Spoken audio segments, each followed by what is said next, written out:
Muito bem, meus amantes do conhecimento científico e cultural da nossa sociedade, vocês, futuros profissionais de saúde, vocês, amantes do estudo da farmacologia, sejam bem-vindos a mais uma aula. Vamos dar continuidade à aula da semana passada sobre acetilcolina. Vamos falar hoje sobre as drogas antagonistas muscarínicos, tá? E eu espero que, se vocês tiverem dúvida, vocês atirem na aula de hoje com relação aos antagonistas muscarínicos. Se você nunca estudou acetilcolina, veja o vídeo anterior do nosso canal e vem para cá que agora a gente vai entrar de novo no nosso universo farmacológico. Eu sou o professor Pedro e esse é o Conexão em Ciência de hoje.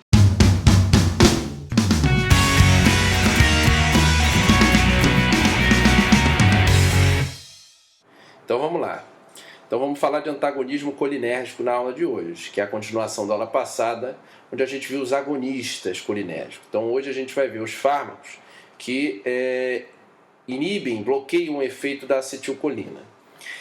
Eu não lembro de nada do que eu vi na aula passada. Dá para você fazer um resuminho? Dá. Eu vou fazer um resuminho bem breve, que vai ser um de 1 minuto.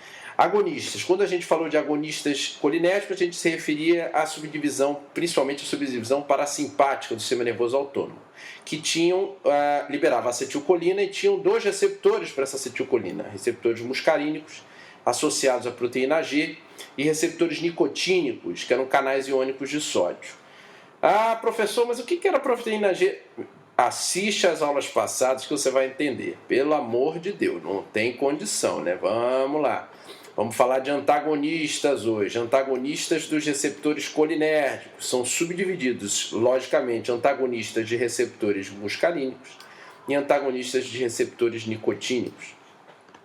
Nós não vamos conversar sobre antagonismo nicotínico, que seriam os bloqueadores ganglionares e os bloqueadores neuromusculares, tá? Por quê? Porque, primeiro, os bloqueadores ganglionares têm aplicabilidade clínica muito pequena, porque eles vão inibir todos os gânglios, receptores nicotínicos em todos os gânglios. Lembrem-se que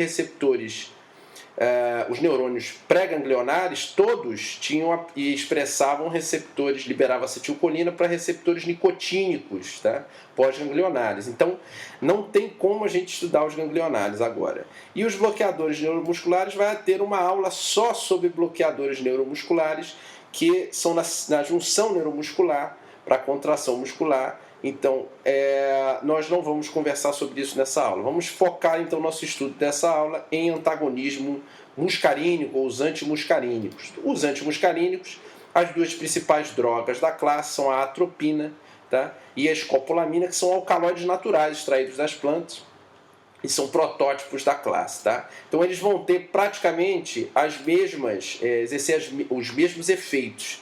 A diferença é que a atropina ela é menos lipossolúvel do que a escopolamina. E a lipossolubilidade, se vocês lembram da aula 1, é importante para a absorção, para passar pela membrana das células. Quanto mais lipossolúvel, mais fácil a droga é absorvida, tá? Então, a atropina tem menos lipossolubilidade. Isso vai, por exemplo, caracterizar os efeitos adversos no sistema nervoso central, no cérebro. Você precisa de doses maiores de atropina do que de escopolamina, tá? Mas os efeitos principais dessas drogas são sobre as glândulas, tá? Glândulas salivares, sudoríparas, glândulas lacrimais, tá? E daqui a gente vai ter os efeitos adversos característicos, tá? Então vai diminuir a liberação de saliva, de lágrima, de suor. Eu vou ter menos atividade brônquica, tá? Menor atividade brônquica, com broncodilatação e menor secreção nas vias aéreas. Vai ter atuação no músculo liso. Nós vamos observar no coração o efeito dessas drogas no coração, vai aumentar a frequência cardíaca, principalmente por atuação em receptores M2, já vou citar isso aqui. E no trato gastrointestinal, a gente tem diminuição da atividade gastrointestinal, diminuição da secreção ácida, diminuição do peristaltismo, que são característicos efeitos colinérgicos, efeitos da acetilcolina, tá? Os olhos, nós vamos observar caracteristicamente se a acetilcolina fazia miose, que era constrição da pupila, nós vamos observar com os antagonistas muscarínicos, caracteristicamente, a dilatação da pupila, que é a midríase, tá? E até por isso a planta da qual a atropina é extraída é a Atropa belladonna, porque as moças da Renascença usavam atropina, colírios de atropina, e provocavam esse quadro aqui que vocês estão vendo, de dilatação da pupila, e isso era dito como que as moças ficavam mais bonitas, principalmente para as modelos de pinturas, né?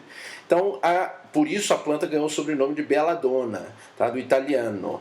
Muito bem, cultura italiana, momento de cultura. Vamos lá. Voltando para cá. Então, midríase, tá?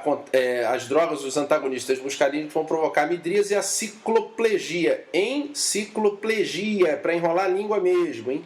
Cicloplegia é a paralisia do músculo ciliar. Então, eu vou provocar uma incapacidade de focar a visão para perto, quer dizer, a visão vai ficar borrada de perto, tá?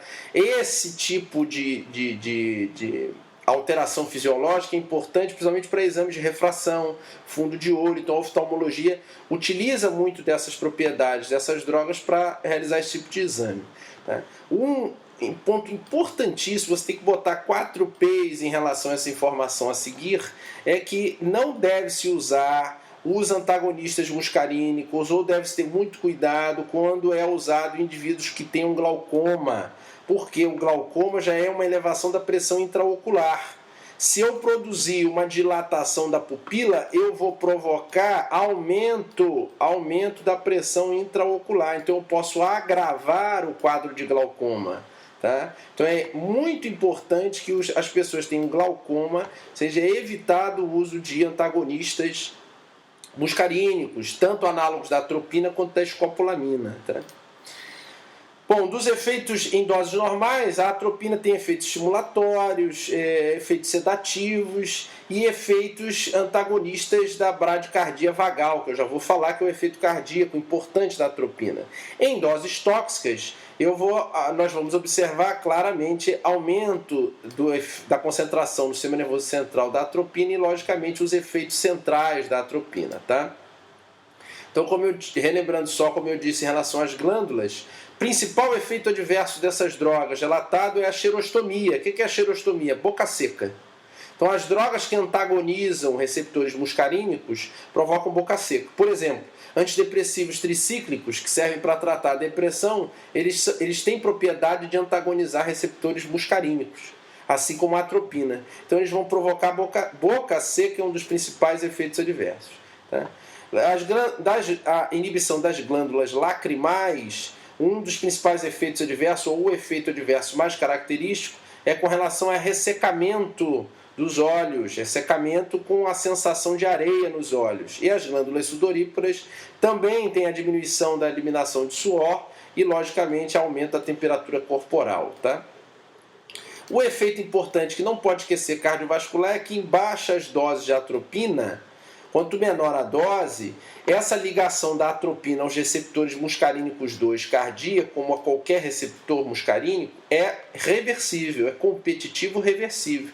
Se vocês lembram da aula de antagonismo, o antagonismo competitivo reversível, ele era realizado através do aumento da dose do antagonista, inibia a ação do agonista. Aumentava a dose do agonista, inibia a ação do antagonista. Então, por competição. Em baixas doses, por que eu tenho bradicardia? Frequência cardíaca pela dose. Em baixas doses eu tenho bradicardia porque eu tenho um reflexo vagal. O nervo vago é o 10º par de nervo craniano, que libera acetilcolina. Então, mais acetilcolina vai se ligar a M2, vai haver mais o reflexo de bradicardia. A partir do momento que a dose da atropina aumenta, eu tenho mais atropina para competir com a acetilcolina do nervo vago, então eu tenho maior efeito da atropina e aí a gente reflete isso com o aumento da frequência cardíaca, fazendo taquicardia, certo? Muito bem. Nos pulmões, como a gente conversou no início, a broncodilatação é característica, então as drogas que são sintéticas, derivadas da atropina, como o brometo de pratrópio e o tiotrópio, são drogas importantes no tratamento da asma e doença pulmonar obstrutiva. A gente vai ver isso na aula de respiratório. Então essas drogas provocam broncodilatação e a diminuição da secreção das secreções brônquicas, tá? Então é importante o tratamento da asma e DPOC. Aqui é um representativo dos efeitos adversos, como a gente já tinha falado. Quanto maior o efeito, a dose, maior o número de efeitos adversos dessas drogas, como dá para ver aqui. Se eu dobrar, quadruplicar o efeito aqui da droga, já vai ter uma maior caracterização de efeitos tóxicos. Se eu tornar 10 vezes maior a dose, mais efeitos tóxicos. Se eu tornar 20 vezes essa dose, aumentar 20 vezes ela, mais ainda efeitos tóxicos, aqui já é efeitos centrais. Então a tendência é aumentar a dose, aumenta os efeitos tóxicos da atropina, tá?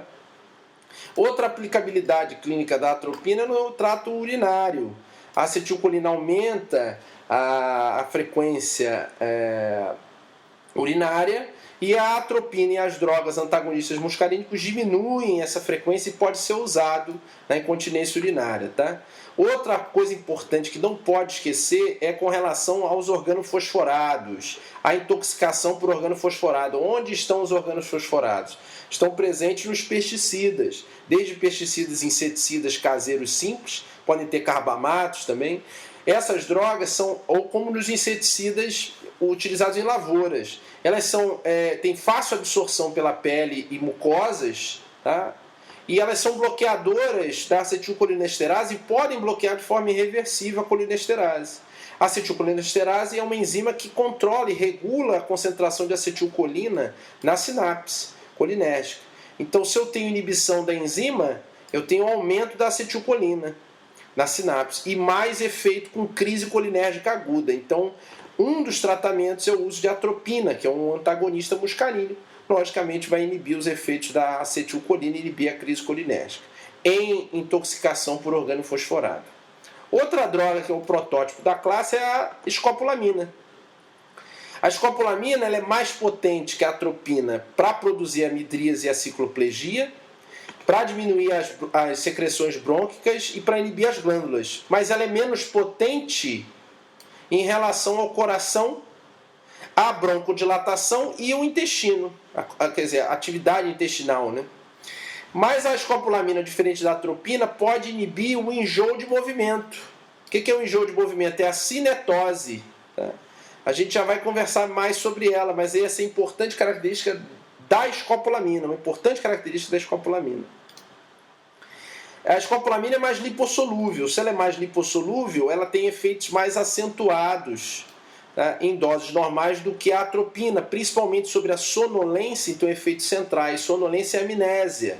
Por isso que drogas, como a gente vai ver no final da aula, vão provocar aumento da sonolência e aumento da amnésia. Então podem ser usados como Boa Noite Cinderela, tá? Os análogos da escopolamina. Porque a acetilcolina é importante no controle da vigília e também importante na consolidação de memórias. Então, formação e consolidação de memórias. A gente forma memórias com uma alta concentração de acetilcolina e nós temos a consolidação da memória à noite, durante o sono não REM, onde eu tenho uma diminuição da concentração de acetilcolina, tá?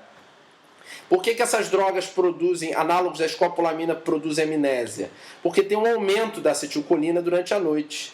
Tá? Ou melhor dizendo, um aumento da acetilcolina, não só durante a noite, porque não necessariamente você vai utilizar a droga à noite, mas eu tenho um aumento da acetilcolina em regiões importantes, tá? Como por exemplo o hipocampo, que onde eu tenho a formação dessas memórias e a consolidação. Tá? Então, como eu não vou ter consolidação da memória, eu vou ter amnésia. E como eu vou mexer numa região que caracteristicamente controla o ciclo sono-vigília, eu vou provocar sonolência, tá? E, lógico, em doses tóxicas, os efeitos adversos são iguais ao da atropina, tá? Como eu tinha dito com relação à cinetose, é um enjoo de movimento, é um distúrbio do aparelho vestibular.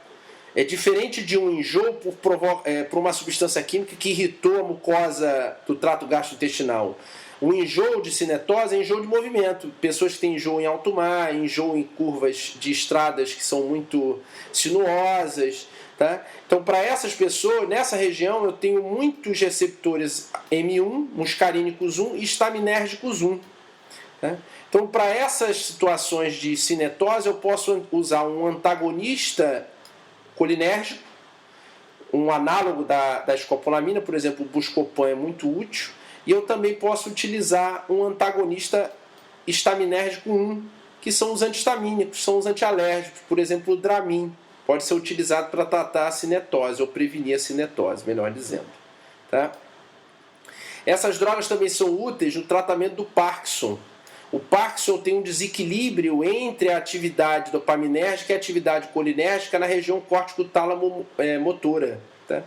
Então, como eu tenho diminuição da dopamina e aumento da atividade colinérgica, eu tenho os tremores característicos, são as discinesias. O que acontece no tratamento? Eu vou utilizar antimuscarínicos com levodopa. Tá? A levodopa aumenta a concentração dopaminérgica, antimuscarínico diminui colinérgica e eu mantenho isso em equilíbrio. Certo? E por último, o que eu tinha citado, os análogos da escopolamina podem ser usados como Boa Noite Cinderela. Por exemplo, o triexfenidil, que é o Artane. Ele pode ser usado, ele é usado no tratamento do Parkinson, mas ele pode ser usado para provocar amnésia. Tá? Não só ele, como os análogos da escopolamina, os outros fármacos da classe. Certo? Estou observando essas caras de dúvida. Você não acha que me engana. Você aí, isso, que está cruzando os braços. Acessa nosso canal, se inscreve no canal, manda perguntas, não deixa a dúvida virar dívida. Eu sei que daqui a pouco é sexta-feira, tem xeresta, discocheca, pagode. Então, para você curtir o teu fim de semana mais relaxado, prova de farmácia está chegando aí, vamos lá, acessa os vídeos, pega o seu livro, pode pegar o Goodman, o Katzung, Hangdale, Golan, estuda pelos livros, pega o material aqui do nosso canal e vamos em frente. Não pode ter a dívida, não pode surgir. Você pode ter dúvida, perguntar. Nenhuma dúvida professor, eu tenho vergonha de perguntar. Vergonha é matar e roubar. Perguntar é mais do que essencial para a obtenção do conhecimento. Falei bonito, hein? Muito bem. Bom, então se inscrevam no canal. Espero que vocês tenham gostado dessa aula. Um beijo do Magro. Nos vemos na próxima. Tchau.